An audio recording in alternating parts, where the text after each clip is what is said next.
Hi, and welcome. I'm Terry Kahn. I'm class secretary for PA 65. That'd be 1965, not 1865. And I'm delighted today to join my classmate, John Patrick, for what's the second in what we hope will be a series of talks about the first 150 years of Andover's history. Uh, his first talk about 2 weeks ago, 3 weeks ago, covered PA's history up to the first centennial. That would be in 1878. And today he's going to cover the next 50 years, winding up in the 1930s, when what we think of as the 20th century campus had been completed. It's a campus that we would have recognized when we came there for the first time in the 60s. That campus completion, that planning, was led by the generosity of Thomas Cochrane, the class of 1890. And he's one of the leaders in this 50-year period that John's going to talk about today. John's going to cover the academic, the administrative, and the athletic reforms that transferred what was then a Puritan school. John would actually describe it as a hidebound Puritan school, but I'll leave that up to him to go into more detail. The transformation of that school into what was by the 30s one of the finest secondary schools of the 20th century. I should tell you that, and I think I might have mentioned this at the first talk, that these talks had their beginning in a plan to do a walking tour of Andover's architectural history that would have been one of the key elements of our 55th reunion. COVID obviously changed those plans. But John, since then, has continued to work on the project, and he, in fact, will return to the initial concept of an architectural history tour of Andover's campus during our virtual reunions this summer. That should be available to every class.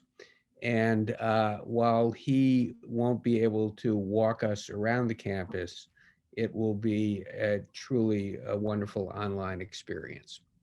So let me just conclude by saying it's great that John is doing this for us. It gives us a chance to at least revisit the sense of the campus, revisit the experience of seeing the buildings when we're not really able to. And hopefully that's going to be over soon. I got my second shot already. I hope many of you have gotten at least your first. When we end this today, as we did 3 weeks ago, there'll be an opportunity to ask questions. You'll see a Q&A feature at the bottom of your webinar screen. And as you think of a question you'd like to pose to John, type it in, and we will get to as many as we can when we finish. We should have at least 20 minutes, if not more, for questions. So with that said, I've said plenty. John, take it over.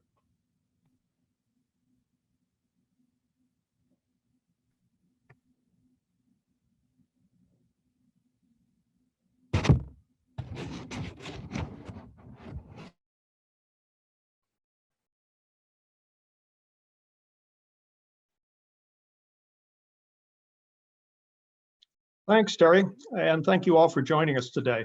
I'd like to begin by correcting a mistake I made in my last talk. I referred to all strict Calvinists as old lights. In reality, the old lights were only those who rejected the highly emotional religious revivals of the Great Awakening, whose greatest leader was Jonathan Edwards. Samuel Phillips actually admired Edwards, and many at both the Academy and the Seminary supported later religious revivals, provided, of course, they were strictly Calvinist. My thanks to Bill Morehouse, PA 62, for pointing this out.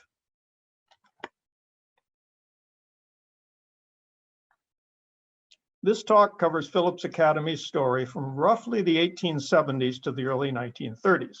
If you missed my previous talk on PA's first 100 years, you can obtain a link to it either by contacting the alumni office or by emailing me at jjpatrick3@yahoo.com. I apologize for not including Abbott Academy in either of these talks, but Abbott's rich history really requires a separate talk of its own.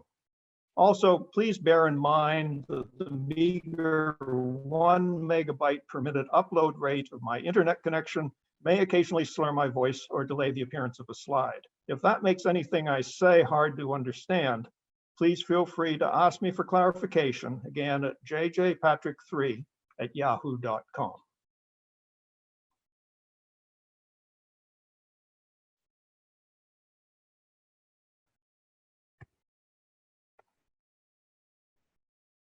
Some may be surprised to hear that the home of Phillips Academy from 1865 to the early 20th century was over here on the west side of Main Street at the intersection with School Street. What we now consider the main campus on the east side of Main Street belonged back then to the Andover Theological Seminary. PA still owned the old brick academy building, which we now call Bullfinch Hall, but had moved out of it in 1842 and left it empty. In this photo, taken from the end of Chapel Avenue by my kind collaborator, Dick Howe, PA 64, you can see from left to right, double brick house, Graves Hall, standing behind, the little office building that now houses PA's Public Safety Department, Samaritan House, and then way over on the right, Clement House. This photo, taken from a block farther north between 1892 and 1904, shows most of the same buildings. Double brick is beyond the trees on the left. Next to it is the little building that then housed the school administration. The Academy's new science building, now Graves Hall, stands behind it. Further right, on a spot just behind where Samaritan House is now, stands the main classroom building. Over on the right-hand edge, we can just make out the back end of Clement House. That was all there was back then, except for 2 rows of cheap wooden dorms, one behind Clement House and the other over on Phillip Street. Both of them housed students too poor to board in town. The head of school, then called the principal, lived in double brick. Most of the other houses on that side of Main Street, on the west side, were occupied by seminary professors, and that included Phelps House, now the head of school's residence.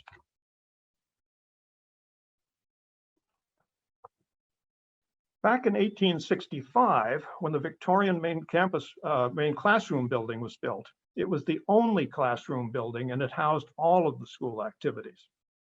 Since the Academy had received only one significant donation since 1827, it had to borrow a large amount of money to construct this building and was soon hard-pressed even to meet the interest payments. The Academy's teaching had also become antiquated and inadequate.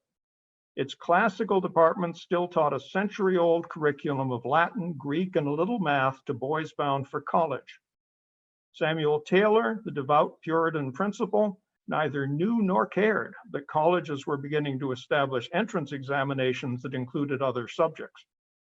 He also cared little about the Academy's smaller and less rigorous English department, which taught boys who were not bound for college a smorgasbord of non-classical subjects. Unlike the classical department, the English department had to support itself entirely from whatever tuition and fees it could wring from its students.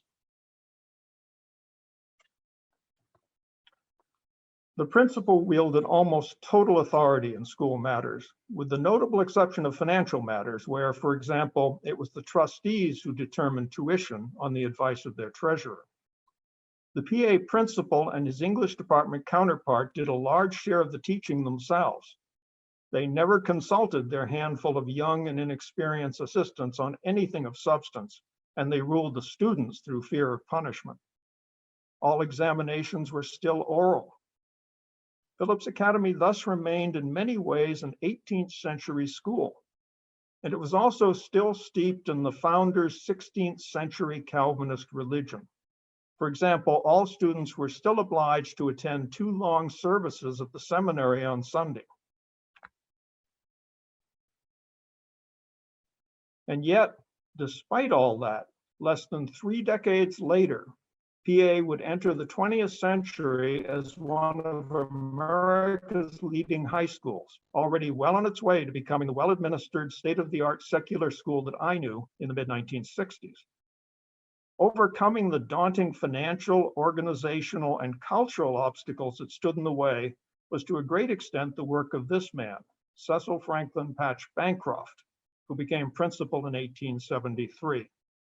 The scope of the changes he wrought is difficult to overestimate. In his bicentennial history of Phillips Academy, Frederick Allis calls Bancroft the school's greatest leader. He certainly faced enormous challenges. Foremost among them at the outset was the debt crisis. Unlike his predecessors, Bancroft did relatively little teaching, which enabled him to pay much more attention to finances.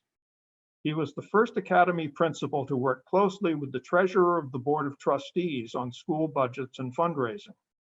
From 1885 on, they would work side by side in PA's first administration building, now the Public Safety Building. Bancroft also orchestrated every single detail of PA's 1878 centennial celebration with an eye to publicizing the school, engaging the alumni, and of course, making it easier to obtain contributions. On the administrative side, the classical department expanded its 3-year program into a modern 4-year course of study in 1874. The English department followed suit a decade later. Written tests replaced oral examinations starting in 1875, and the curriculum rapidly expanded. That same year, French became the first modern language ever included in the curriculum, taught, amazingly enough, by PA's first female instructor. Bancroft disciplined students with a humane and flexible combination of tolerance, tact, and firmness. He also assigned teachers more responsibility for school discipline, as well as for life in school dormitories. He himself continued to oversee the many private boarding houses where most students still lived. In addition to soliciting the teaching staff's advice and help at weekly faculty meetings, he increased the number of teachers and improved their qualifications and compensation as rapidly as funding permitted. He also enhanced their ability to specialize, their classroom autonomy, and their say in the curriculum. At the same time, he opened lines of communication with colleges to ensure that PA never again failed to meet their requirements.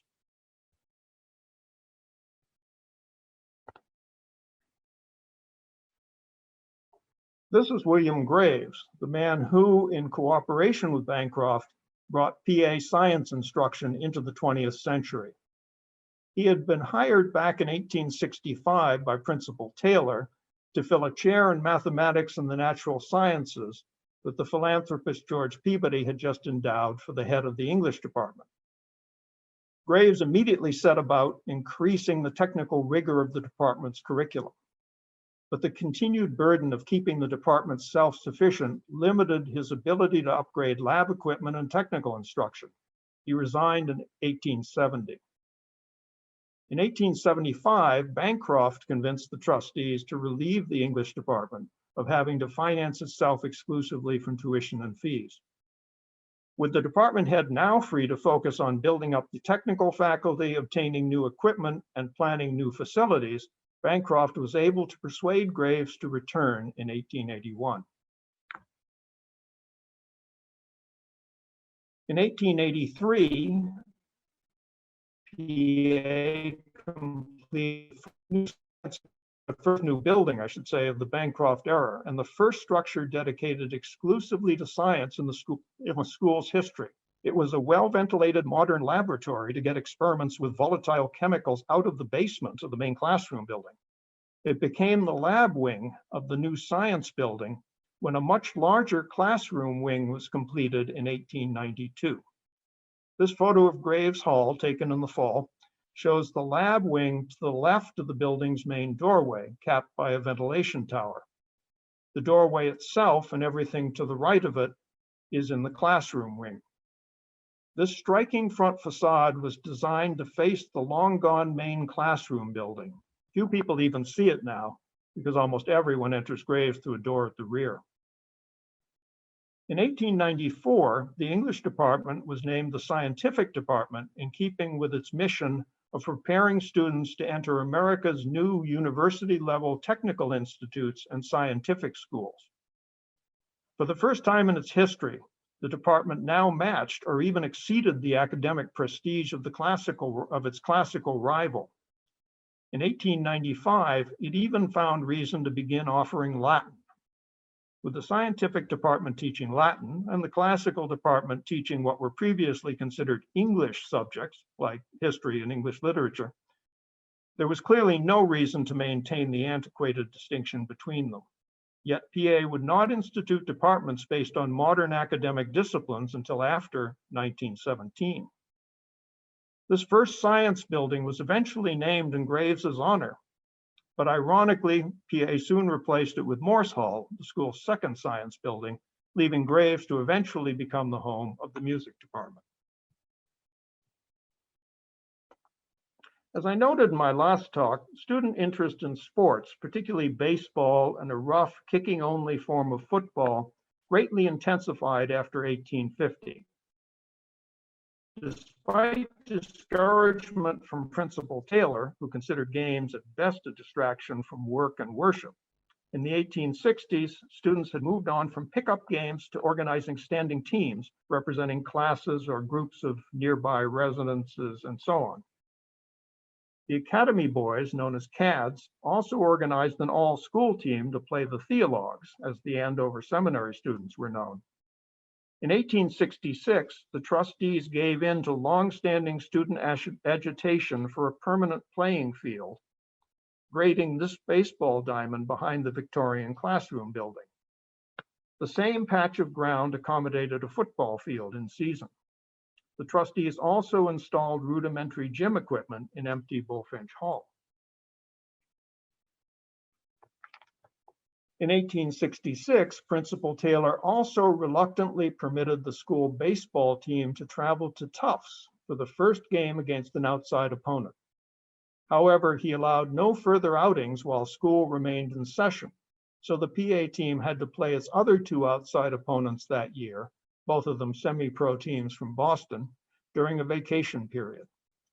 The 1867 student rebellion described in my last talk put an end to extramural sports until 1872, after Taylor's death. By then, a more rugby-like form of football had replaced the earlier kicking game. The first athletic contest against Exeter was a baseball game played there in May of 1878.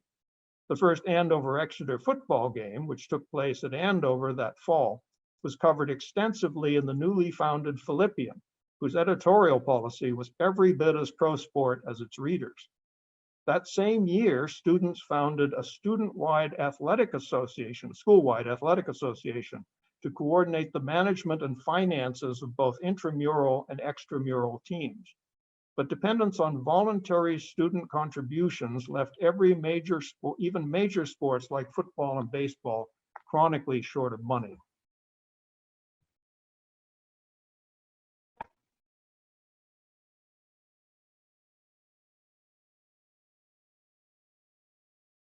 As the 1880s wore on, college and even schoolboy football and baseball began to attract a wide public following and much press coverage.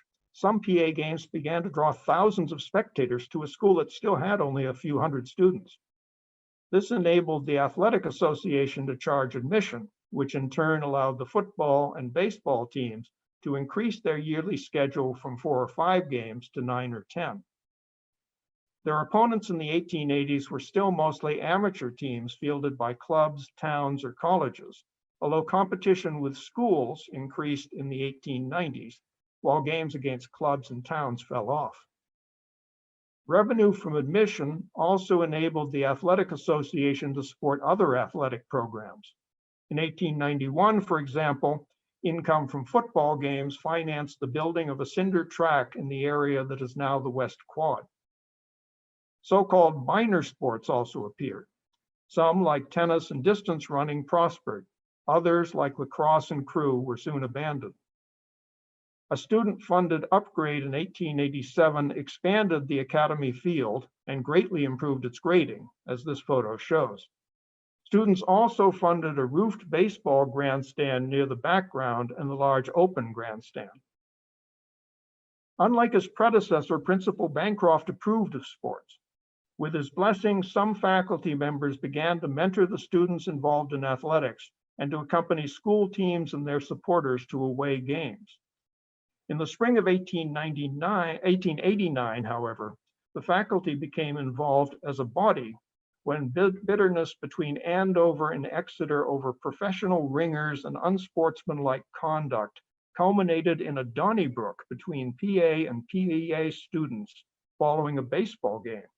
Among the injured was a senior PA faculty member.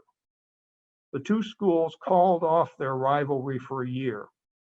It resumed only after PA and PEA students patched up their differences and drew up extensive rules of behavior within their respective faculties. In 1893, accusations of professionalism against Exeter led to another breach, this one lasting nearly 3 years.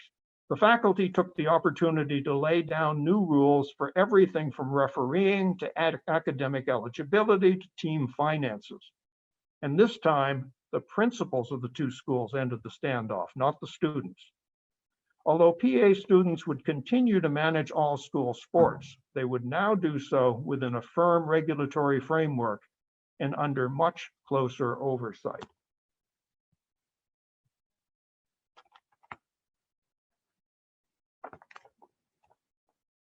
Students had sought for many years to raise funds for a proper indoor athletic facility. A fire in 1896 that gutted the makeshift gym in the old brick academy, which we know as Bullfinch Hall, made the need more urgent. A concerted fundraising effort by Bancroft and the trustees eventually produced sufficient donations to build Borden Gymnasium, which opened in 1902. In the last instance of student financing for a major sports facility, the Athletic Association later managed to raise enough money to begin construction of an indoor swimming pool connected to the rear of the gymnasium, which opened in 1911.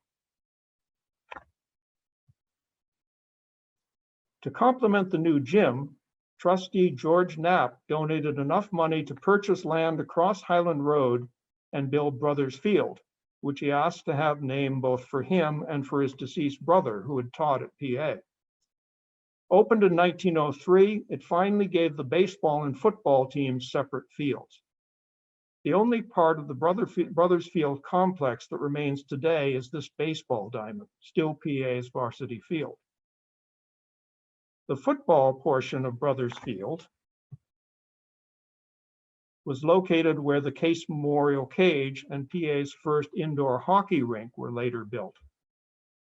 In this photograph, the baseball diamond is out of sight beyond the far end zone. Brothers Field and Borden Gymnasium were the initial nucleus of an athletic campus that eventually extended all the way to Bancroft Road. When the cage was built here in 1923, a new football field was constructed farther south, and it was no longer referred to as Brothers Field.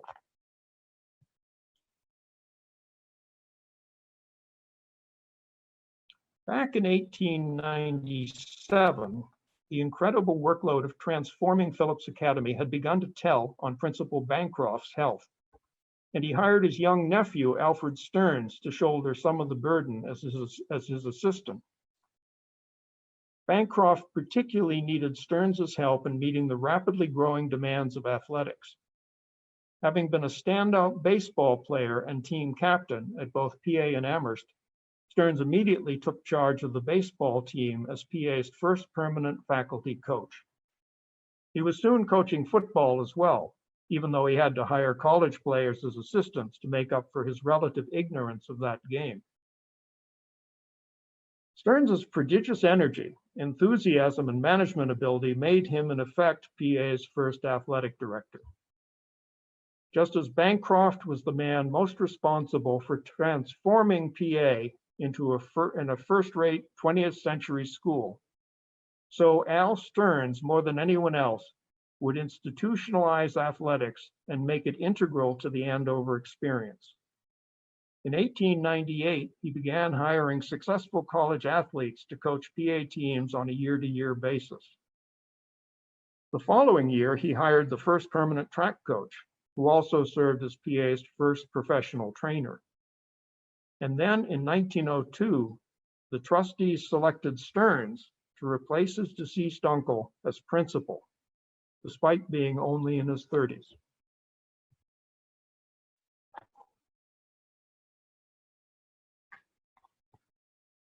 That same year, the Academy hired Pearson Page, a YMCA-trained physical fitness fanatic, to be both the school doctor and the physical director, later called the athletic director.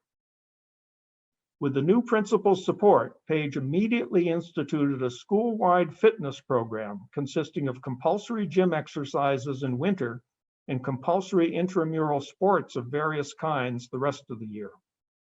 In 1905, to facilitate intramural competition, the entire student body was divided into 4 groups, labeled Greeks, Romans, Saxons, and Gauls, with students remaining on PA. Alumni of my vintage will recognize this nomenclature, perhaps inspired by a similar intramural system at Britain's Winchester School. In 1907, Stearns hired the first faculty member recruited specifically as a coach, as well as a teacher. And faculty coaches would replace hired coaches from that point on. The innovative combination of faculty coaching and compulsory athletics created by Stearns and Page received extensive press coverage and became widely known as the Andover Plan. Alfred Stearns would continue to lead Phillips Academy until 1933, working tirelessly to complete his uncle's legacy of academic and administrative transformation, as well as to hone the seminal athletic initiatives that were his own legacy to the school.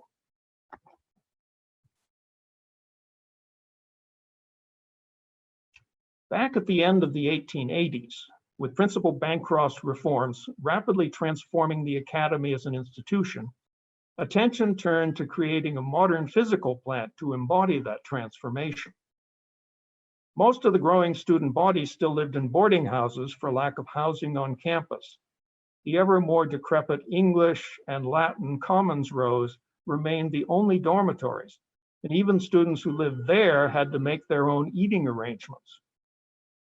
It was also apparent that the new science building, then in the works, would not by itself meet future demand for classroom space. Although money was still tight, the complexity of these challenges seemed to require a plan to ensure coherent expansion of the physical plant as funding became available. The plan would have to include some improvements to the seminary as well, since it was still important in the eyes of the trustees. In 1891, the trustees turned to this man, Frederick Law Olmsted. Olmsted had spent a year at the old teachers' seminary before Phillips Academy absorbed it.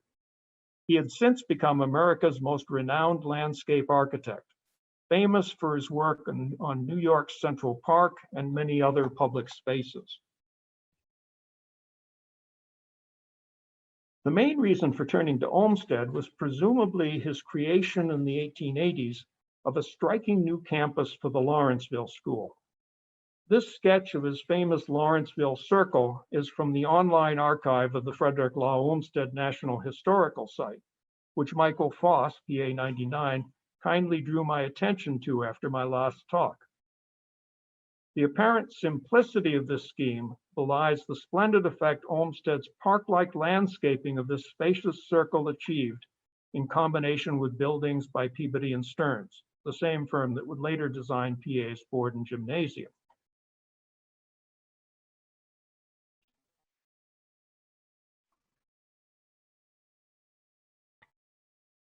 As this aerial view provided by Lawrenceville shows, Olmsted's stock in trade was what was called the English garden, a naturalistic style that he had admired as a young tourist in Britain. A first-rate English garden was a perfect park-like setting that appeared completely natural and effortless, but in fact demanded relentless attention to every detail. It often required a good deal of open land to achieve the desired sense of spaciousness, and it invariably required a lot of money to foot the bill for meticulous planning and unstinting execution. Fortunately for Lawrenceville, its new trustees not only had a broad swath of open land, but also a huge bequest from a deceased donor that enabled them to carry out Olmsted's plan with great fidelity in just a few years. Andover Hill posed a knottier problem. Far from open land, it teemed with buildings by 1891, and most of those buildings were lined up in straight rows incompatible with Olmsted's sweeping curves.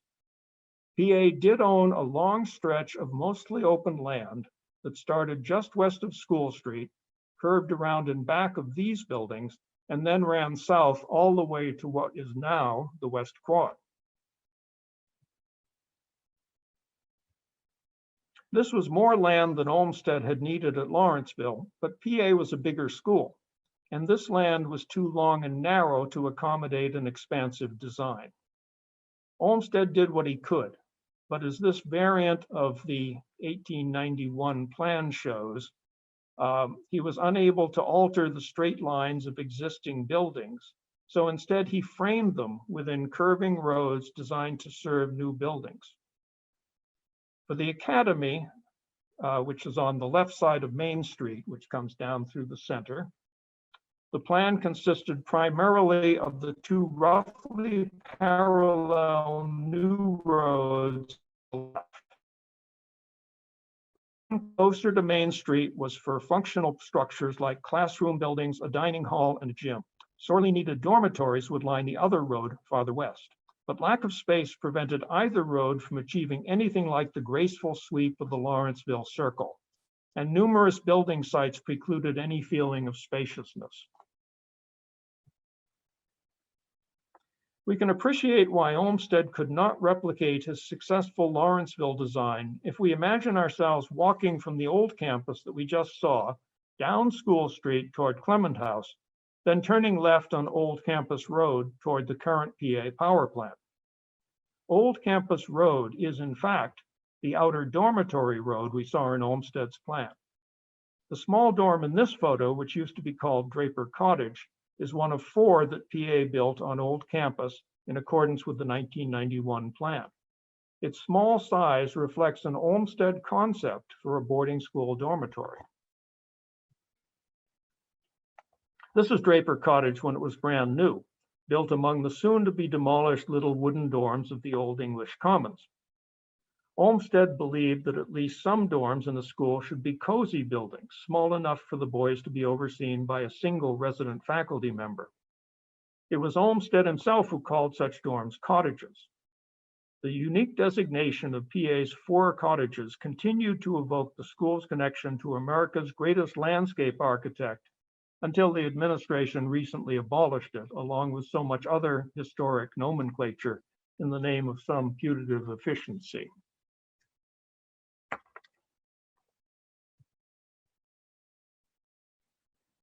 You can get a good idea of how relatively cramped the 1891 design was by standing in front of Draper Cottage and looking south at this view across the soccer field.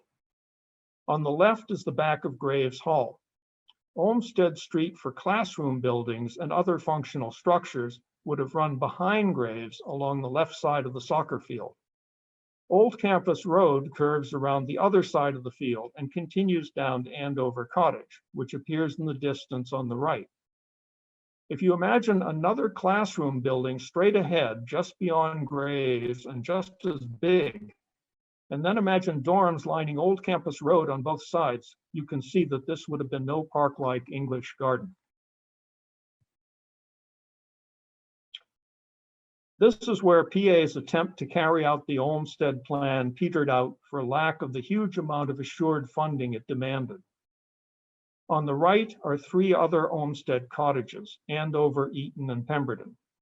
To give you some idea of how cash-strapped PA was when they were built, Andover Cottage bears that name because it was largely funded by a public subscription taken up among residents of the town of Andover. In the distance is what used to be called Isham Infirmary, completed in 1913 at what was then the literal dead end of Old Campus Drive, and of course, the figurative dead end of the 1891 plan.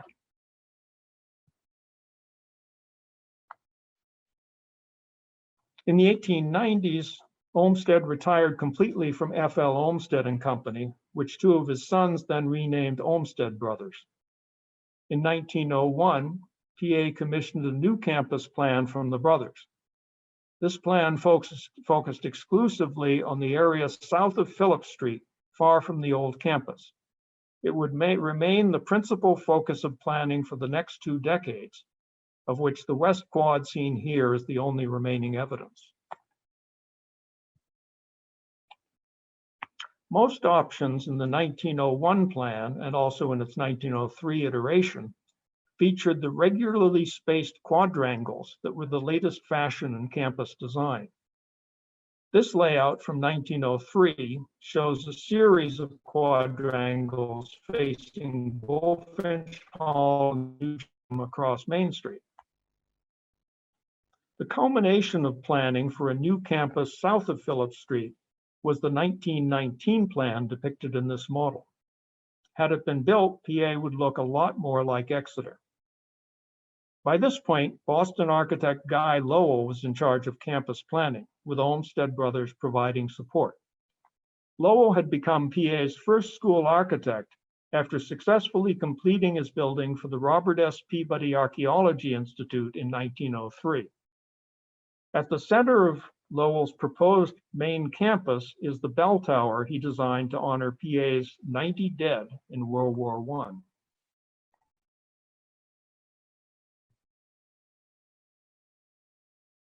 Guy Lowell was PA's most prolific architect. While still working on the archaeology building, he meticulously restored the Asher Benjamin exterior of fire-gutted Bullfinch Hall and rebuilt its interior to serve as PA's first dining hall. Before his death in 1927, he would design Case Cage, Day Hall, 4 West Quad dormitories, Isham Infirmary, the Bell Tower, iconic Samuel Phillips Hall, and Morse Hall. But only the last 2 were built to any coherent building campaign.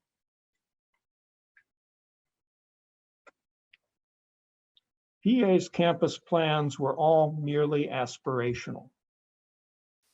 Consistently following a plan of any magnitude requires pockets deep enough to drive it rapidly to the desired outcome before circumstances change.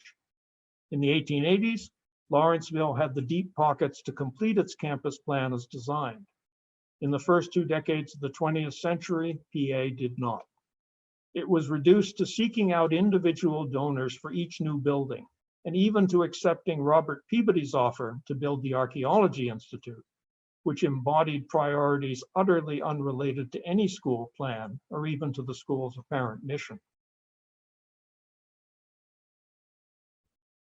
As if that weren't bad enough, after 1908, prospective donors divided into 2 warring camps over which part of the campus to develop. Ironically, the cause of this strife was an obviously good idea. After the mid-19th century expansion that included tacking this Victorian clock tower onto the front of Pearson Hall, Andover Theological Seminary had fallen on hard times. Waning interest in the seminary's harsh Calvinist doctrines shrank enrollment and dried up donations. By the early 1900s, the seminary faced bankruptcy. The trustees, who of course were responsible for the academy as well as the seminary, determined that the best course for all concerned was to accept a proposal that the seminary merge with Harvard Divinity School. To fund that move to Cambridge, the growing academy would purchase the seminary's campus, which would help meet its own pressing need for additional buildings, particularly dormitories. The Academy somehow scraped up enough money to complete the purchase in 1908. The aerial view in this print, looking south across campus from a point somewhere above Main Street, shows the resulting situation as of 1914. The so-called West Enders backed existing plans for a new main campus on the right side of Main Street, beyond Phillips Street. The rival East Siders, as they were called, wanted to develop the former Seminary campus on the left side of Main Street. Let me take a moment to point out some of the details of this situation. See if I can get the cursor around. This is the chapel that the seminary had built on Chapel Avenue. These are the three buildings of the old Seminary Row, with Pearson in the middle with its new Victorian tower.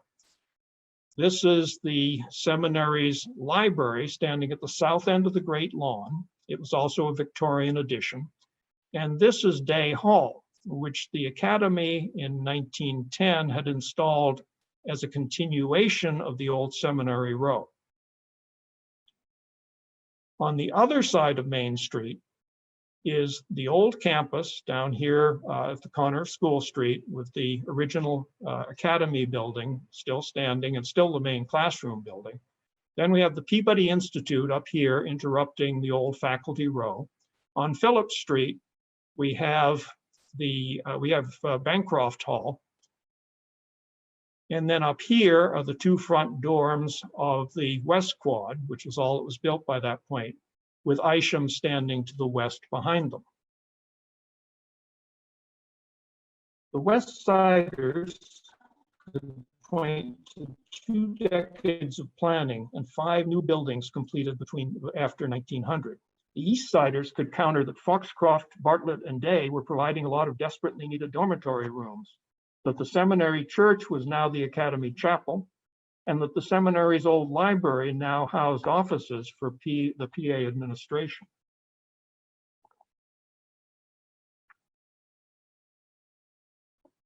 Leading the East Siders was the new trustee, George Case. He and other major New York donors like Thomas Cochrane played key roles in a 1919 funding drive led by Principal Stearns that raised an unprecedented $1.5 million in an era when gold was $20 an ounce. This gave them a lot of influence on campus development, but existing plans for the old seminary campus proposed only uninspiring solutions, like attaching a new building to the rear of Pearson Hall.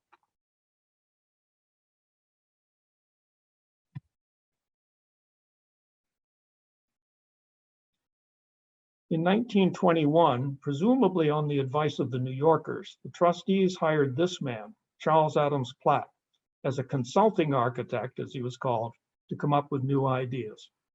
A painter and printmaker turned architect and landscape designer, Platt had an impressive list of prominent clients. He submitted 2 new concepts for the East Campus, one of which finally resolved the East-West dispute.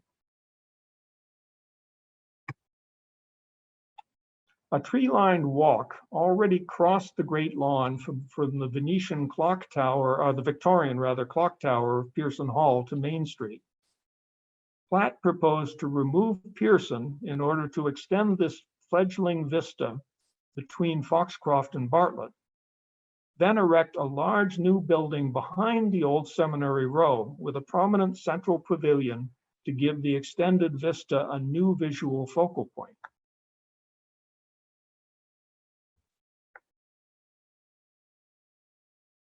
This striking concept quickly won the trustees' approval. When Samuel Phillips Hall was completed in 1924, this portico and cupola provided the strong focal point that Platt intended, and the 2 old seminary dorms provided a visual frame to make it even stronger. The opening of Sam Phil gave every faculty member for the first time a classroom of his own. When Pearson was moved, Platt had it turned 90 degrees to form a quadrangle with Sam Phil in the 2 dorms. to which other buildings could be added later. This seems to have been all Platt had at this point. He certainly had no overall plan for the seminary campus.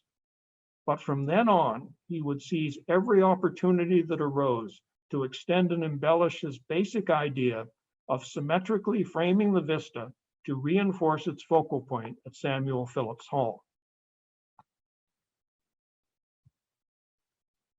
It was this man, Thomas Cochrane, class of 1890, whose enthusiasm and unstinting generosity empowered Platt to rapidly transform the old seminary grounds into a splendid new main campus for PA. A successful career in banking, culminating in 1917 with a Morgan partnership, made Cochrane a very wealthy man. In Cochrane, PA finally had a reliable source of large-scale funding comparable to the generous bequest that had brought Olmsted's Lawrenceville campus to life 4 decades earlier. PA Treasurer James Sawyer, Cochrane's Andover classmate and roommate at Yale, became the principal champion of his and Platt's projects with school leadership. School leadership was usually willing to stand aside and let the work proceed.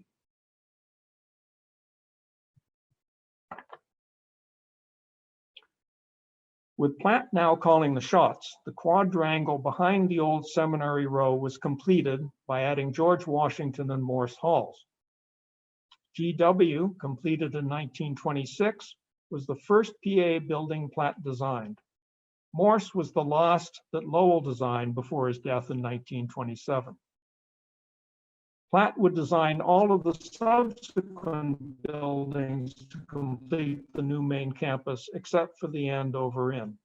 As this aerial photo shows, completion of the new Great Quad left Day Hall sticking out all by itself on the south side, which is the left side in this picture.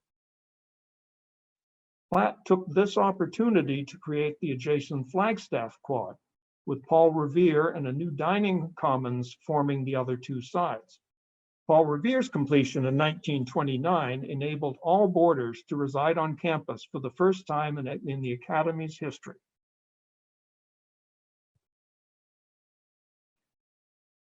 Someone noticed, it may have been Cochrane himself, that 3 buildings over on the west side of Main Street along Phillips Street blocked the view down the vista from Sam Phil.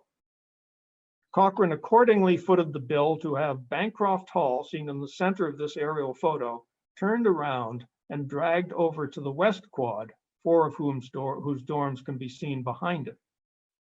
Tucker House, up at the corner of Phillips and Main, was rolled over to the far side of the west quad, and Pemberton Cottage, way down Phillips Street on the lower right, was moved around the corner onto Old Campus Drive. Oops, I have skipped a step ahead. Oh, no, let's see, what did I do here? Oh, I seem to have dropped. Ah, that was what I was intending to show. Sorry about that. So that makes a bit more sense. You've got Bancroft here in the middle and the 4 buildings of the West Quad over there. Anyway, let me see if I can get back in order here.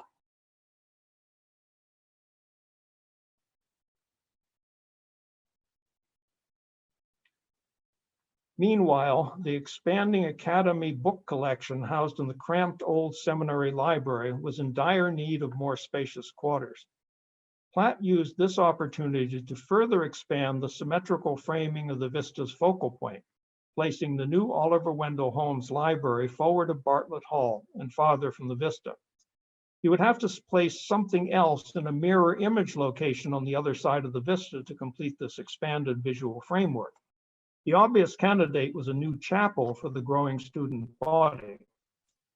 But Cochrane decided to give PA an American art museum, so it was the Addison Gallery that eventually arose opposite the library.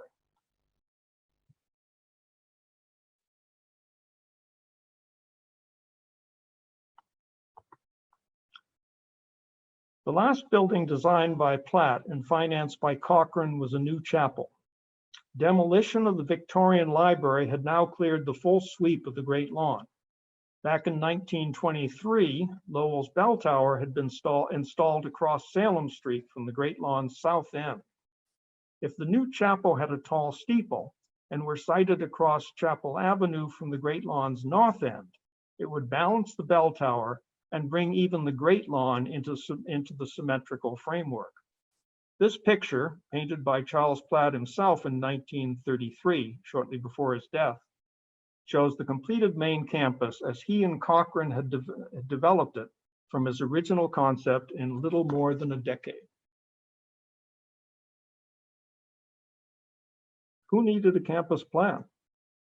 With Platt constantly finding new ways to elaborate on his compelling initial concept, Cochrane ready and able to finance each new building project, and both men eager to seize every opportunity, they quite literally made it up as they went along. Thank you for hearing me out, and now back to Terry to see if you've got any questions.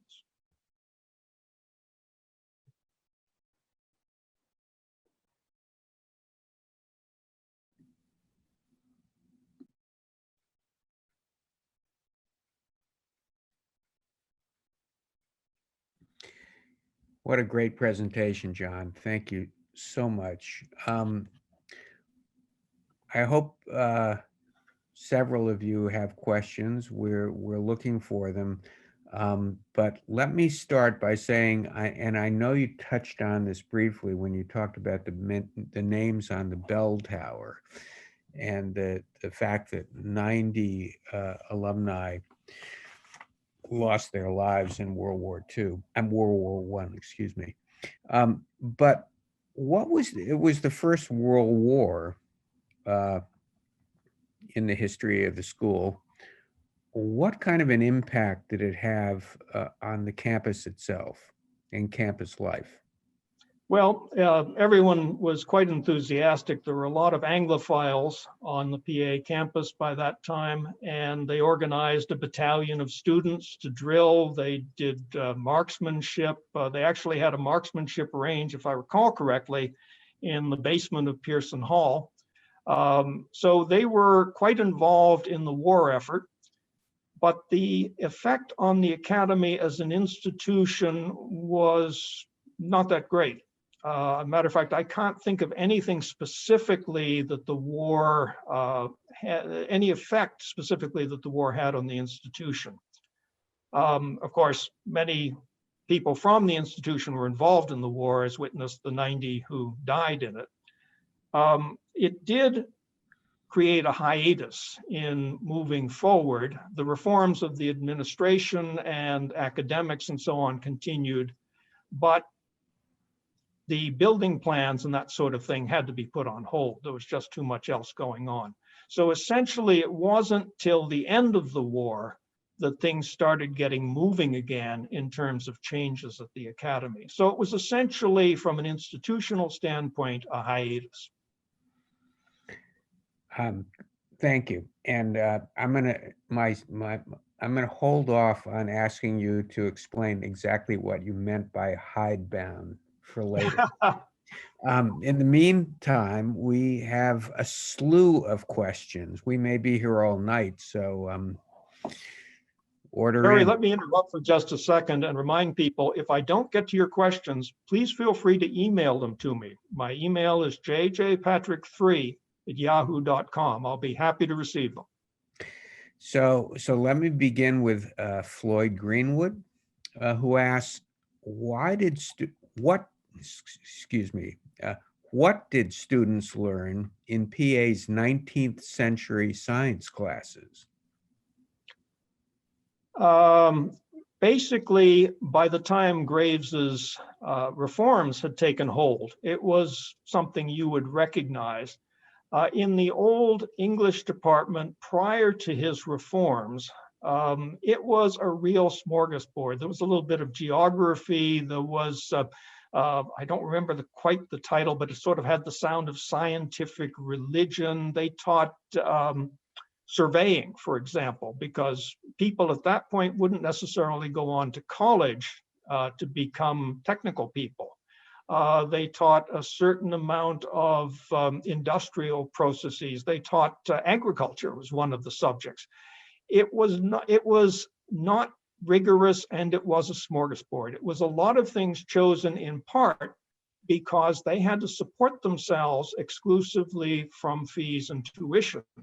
So they had to attract students, and that meant that if a student wanted to study some particular subject, like agriculture or whatever, they darn well scrambled to offer it. So it just wasn't as rigorous as it should be, because they're going from one thing to another, and they don't have the equipment, they're short funded, and it was a grab bag of subjects. Fascinating. And one of our classmates, the Reverend James Monroe, asks, what is the building behind the Peabody Museum, the one that no longer exists? Yes, that was built. Of course, Peabody came to the school and he wanted an archaeology institute, and they swallowed their pride and said, okay, we'll take anything you want to build, basically. But they did at least get him to fund what they hoped would become a sort of student union. It was never entirely successful. Perhaps by the time the main campus existed, because of its location, it was always a bit out of the way. But many people still remember it fondly. It was torn down, if I recall correctly, in the 1980s, but I may not remember that accurately. There was a fire. It was not just torn down gratuitously. Another classmate checks in, Herb Ogden, and asks, what finally led to reorganizing the academic departments in 1917? That, unfortunately, is still a bit of a mystery to me. I need to, unfortunately, all I have are secondary sources, but I need to start looking into those and also reaching out to people with better knowledge of some aspects of PA history than I have. I know from reading an old New England school thesis book that they were still around in 1917, because he refers to them as it's still a matter of course that they're there. They must have disappeared not long thereafter. I can't imagine they persisted in much into the 1920s. But exactly what the process was from getting rid of them, I don't know. And I intend to do my best to find out.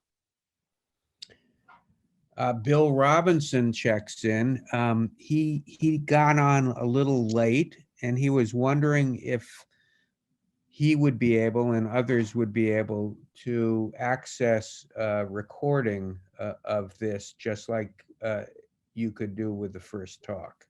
Yes, definitely. And it will be available from the alumni office, as was the first talk. I can give you the link to it. If they send me the link, which they undoubtedly will, I can also give you the link, but it's probably best that you just go there. Lisa Park asks, since Bancroft took the school away from Calvinism and embraced new ideas, was there resistance to his becoming principal? No, because the school was in such bad shape that the trustees were happy to have some fresh blood. They had actually hired someone else who only stayed a couple of years. And Bancroft was relatively young at that point. Was quite young, as a matter of fact. So he was definitely the sort of man they wanted, and they wanted him specifically to shake things up a bit. The seminary was a completely different matter. There was actually, believe it or not, a heresy trial over there. But as I said, I think in the earlier talk, not to worry, they didn't actually burn anyone at the stake. They just were debating whether they should continue to be employed. But the trustees realized that the school really had to shake things up and get moving if it was going to survive as an institution. We've heard from Melinda Hobaz, and I hope I'm pronouncing that correctly, and if I'm not, I apologize, who asks, what stands now in place of the seminary chapel? The seminary chapel was built beside where the art museum stands now. As a matter of fact, you can still see it in pictures of the art museum being built. So of course, and it stood a little bit in front of it. So part of it's part of the Great Lawn. It was much closer to the Elm Walk. But part of it, of course, is the art department that was built as part of the more modern plan that was put into effect in the 1950s and 60s. Reverend Monroe has another question, wondering if you could share a brief history of the school cemetery. Unfortunately, I really can't, except to note that Harriet Beecher Stowe is buried there with her husband Calvin, who was a professor at the seminary. There are a great many heads of school there. At my age, there are a great many of my instructors whom I remember fondly, including Jim Couch, my Spanish teacher, excellent teacher. And also Fritz Alice, who wrote the bicentennial history, a gracious man, delight to deal with. He was the department chair when I came back as a teaching fellow my second year out of college. But unfortunately, I do not know a great deal about the cemetery. I wish I did. Ames Nelson wonders when the next lecture is scheduled. I'm not sure there is a schedule yet. I don't think there's a precise schedule. It's going to be part of reunions in the spring. And I'm sure notice will go out to not only to the reunion people, but also to the alumni as a body. And I would guess, just as an aside, that that also will be taped, Ames. So if you weren't planning to be at the reunion, you're still probably going to be able to see it. I assume so. Yeah. John Winnell, again, hope I got that right, John. Class of 77, asks, any thoughts on newer buildings built in the last 50 years? I have not covered those because I don't feel I have the expertise to do it. Unlike the more traditional buildings, which I know pretty well in terms of the architectural history and so on, the international style or Bauhaus style is something I am not nearly as well versed in. I believe, Terry, that one of our classmates is an emeritus architecture professor at Rice. And we might want to approach him. He definitely has expertise in that. And he was very interested in that project historically and what they achieved. And of course, the third science building was part of that, which is now gone. Yeah. But in any case, I would suggest that perhaps we might want to approach him about giving a lecture on that program, which he could do very well. Yeah, that's Danny Samuels. And yes, of course. I'm sorry, I forgot the name. Maybe the Office of Alumni Engagement can help us with that query to him. Chris Dougherty wonders, do we know how much money Cochrane donated to the school to help transform the campus? It was all in dribs and drabs because they were literally winging it. So he was just kicking in money as ideas came up. I think Fritz Alice makes a rough guess of in excess of 10 million. Remember, of course, we're dealing with gold at $20 an ounce. So that's a heck of a lot more than it seems. Yeah, that would, who knows? And labor was cheaper. At that time, labor constituted maybe 80 or even 90%, materials constituted 80 or 90% of a building's cost. Now, of course, it's just the opposite. Now it's the labor costs. So you're saying 10 million in late 19th century dollars? I'm saying 10 million in 1920 dollars. This was before the Roosevelt devaluation, and you could literally go and buy a $20 coin, gold coin, with 1 ounce of gold in it. I bet there's someone on this webinar who can make that into 2021 dollars. But moving on, Ko Young Tung, again, I hope I got that close to right. Ko Young asks, when did PA first admit Black students? Was there opposition to it, or was it welcomed and promoted? It's not clear. It seems not to. It apparently didn't cause a huge controversy because it happened, I believe. Unfortunately, I don't have the paper ready to hand. I had it for the last lecture.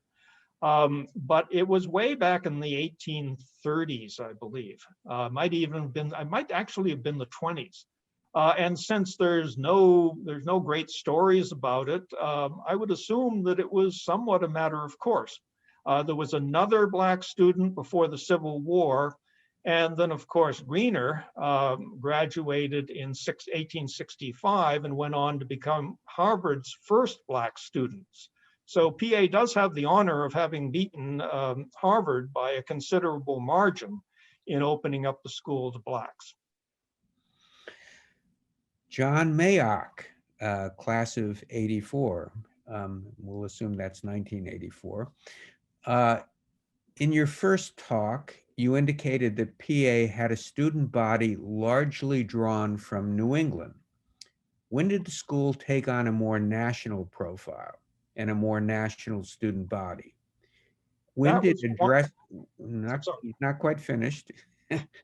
When did addressing its students' bodies' whiteness become an issue for the academy to tackle? Oh, those are actually two separate questions. In terms of geographical distribution, Bancroft did his best to extend the geographical reach of the school and attract people from other areas of the country. He himself had run a school in the South before coming to PA, in Tennessee, if I recall correctly, Chattanooga. But in any case, so he pushed it. And then, of course, in part, it's a matter of having the means to go out and do the outreach. So it really became a national school under Al Stearns, because by that time, the money was there. And by that time, of course, it was no longer a hidebound institution. I'll tell you what that means sometime, Terry. But in any case, it was now a modern institution, and it really had more prestige than it had had back at the time of the Civil War. It was never completely off the radar, but it was after Bancroft built it up, and then Al Stearns could make it truly a national high school.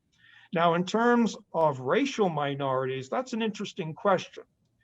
Most of the country at that point was white. Up to World War I believe 90% of all Blacks were still in the South, and 80% of those were living in rural areas. So for most Americans, most other Americans, they were somewhat out of the picture. What the country was focused on was absorbing the huge number of immigrants. And because they were absorbed so successfully, we forget what a challenge that was and how daunting that looked to people, as people from Eastern Europe and people from Southern Europe, who culturally struck them as extraordinarily different, were rolling into the country in huge numbers. So that was more what PA was dealing with in the 20th century up to the mid-century, I'd say. There were more and more students coming in, and PA was remarkably open to bringing in Italians, Poles, the Irish, of course, were already there, in accommodating Catholics by becoming much less of a religious school. Those were the things it was working on. It was after 1950 that PA realized, of course, by that point, Blacks had migrated to the North in huge numbers. And it was the civil rights movement was getting started. Of course, it had gotten started long ago, but it was receiving national prominence by that time. That definitely got the Academy's attention. So it was from then on, and of course, increasingly with the Black Power movement and so on, that racial minorities became a focus of the school. An Abbott classmate of ours, and I know that because she was on a call about the reunion the other day, Sarah Gregg, asks or comments, I found your comments about the development of the academic program fascinating. When would you say the importance of academics as it was in 1965 became entrenched in the school's mission? And then she adds, by the way, Abbott was founded in 1829, so the girls were just down the street.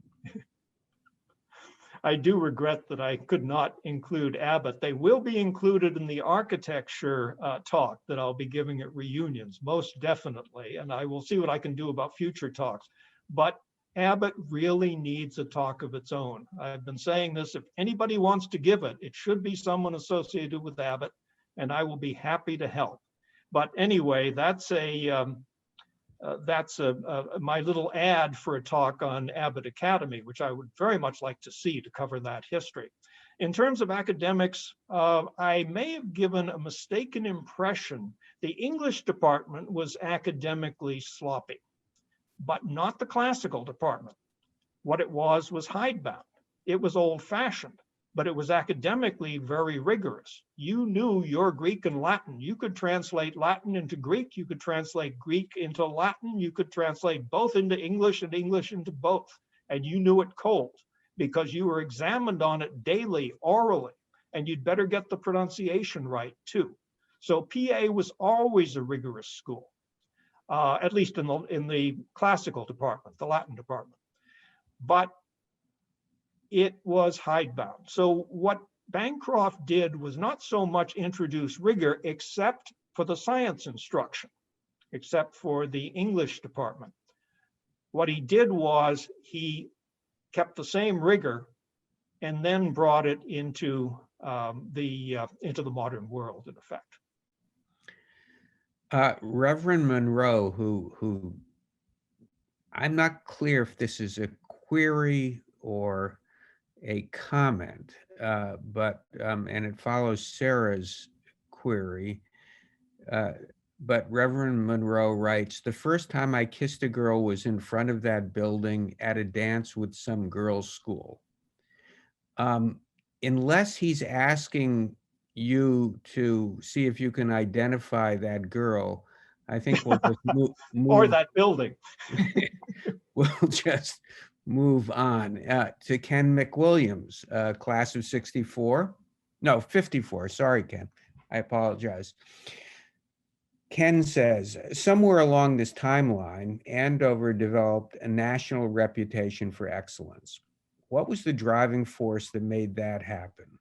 Its new physical plant, its athletics programs, its faculty, its academics. Those are all questions.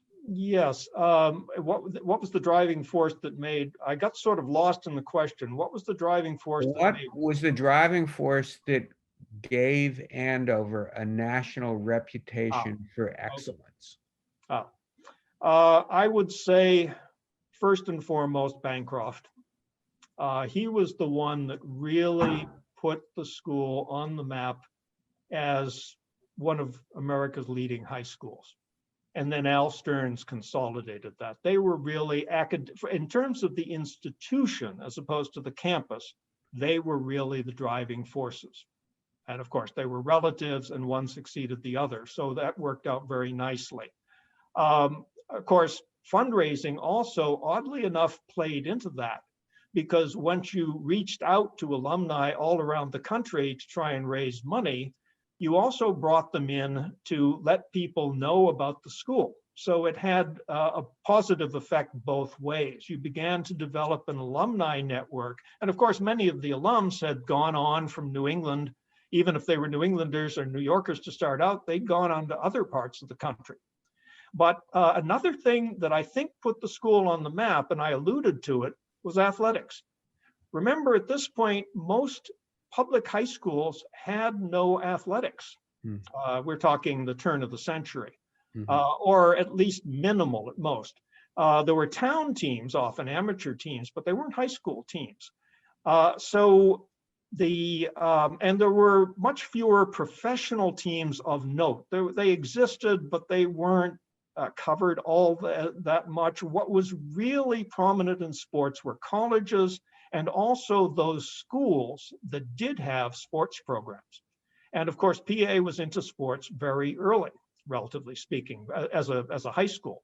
So one of the things that really increased the profile of the school was all the reporting on PA sports and the PA Exeter competition. And of course, we also played Adams Academy, which no longer existed. And then we began to play schools farther afield, such as Lawrenceville. So all of that was reported, much of it, believe it or not, in the national press. Nick Danforth, class of 60, and his family goes back into the 1800s, writes, back in the 1800s in their connection with Andover rights. My grandfather, PA 1890s, lived in one of several brick dorms south of Graves Hall. My dad, PA 24, said that those dorms all burned down after students who heated their rooms with coal fireplaces threw too many coal embers out the window one night, igniting the buildings. Was Dad correct? Are there Yes. any photos of those old dorms? There is a photo somewhere. I don't happen to possess it, but it's in the archives. I've seen it.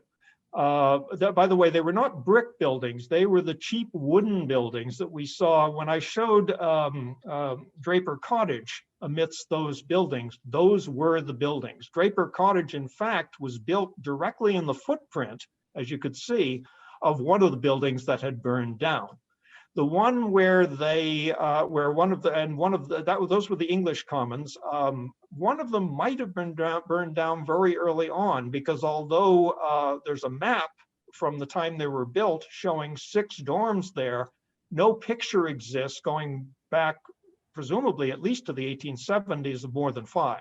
So one of those probably burned down even before that.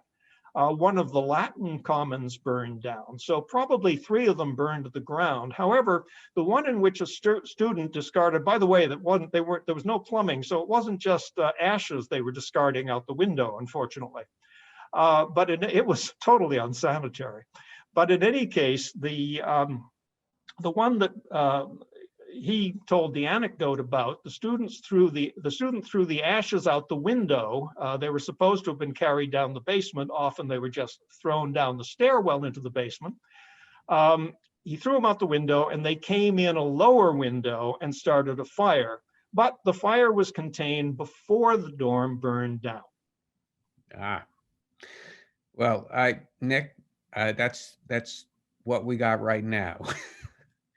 By the way, Steve Matloff, class of 91, did the math on the Cochrane contributions and said that 10 million in 1920 equals today between 130 and 140 million.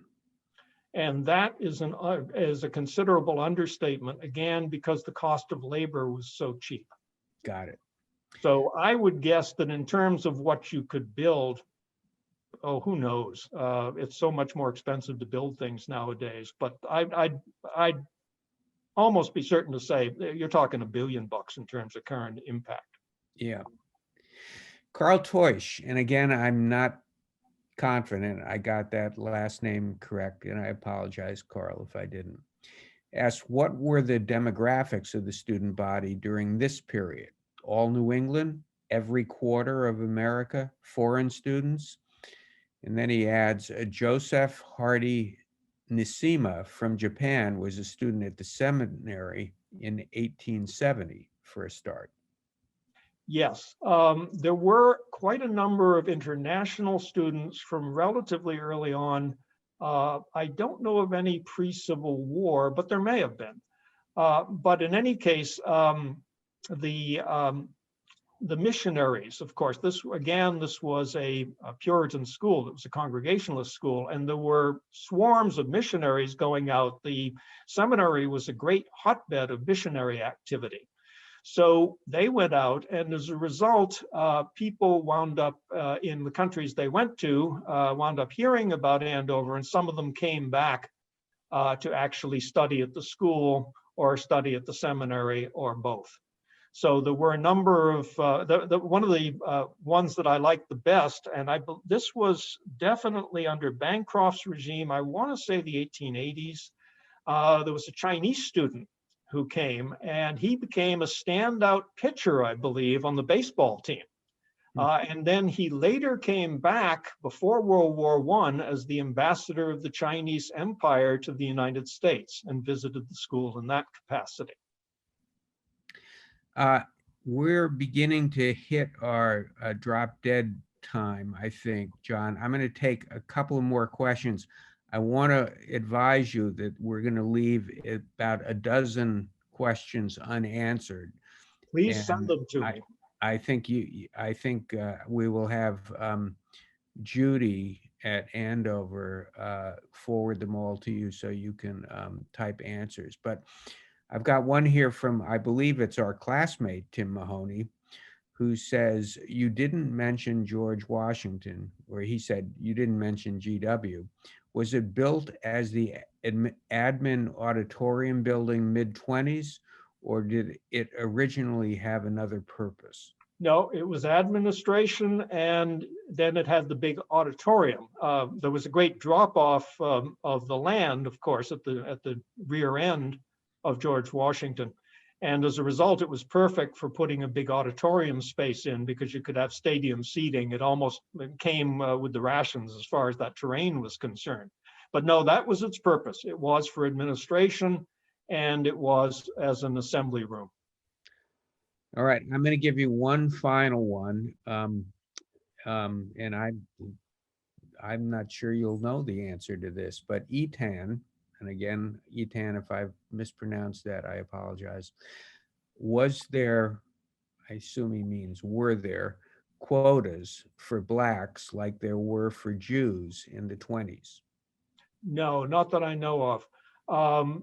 It wasn't an issue because blacks hadn't heard of PA, and blacks were still overwhelmingly in the South. Now, many had come north during World War I, but the great majority were still in the South. It wasn't till World War II and its aftermath that the great migration to the North happened. So again, what people were looking at, there were small groups of blacks, of course, there always had been in Massachusetts, but they were a relatively small group. There was not a lot of interest in that community in PA, not a lot of communication between PA and that community, not a lot of interest in PA in that community. They were a very small minority in the area.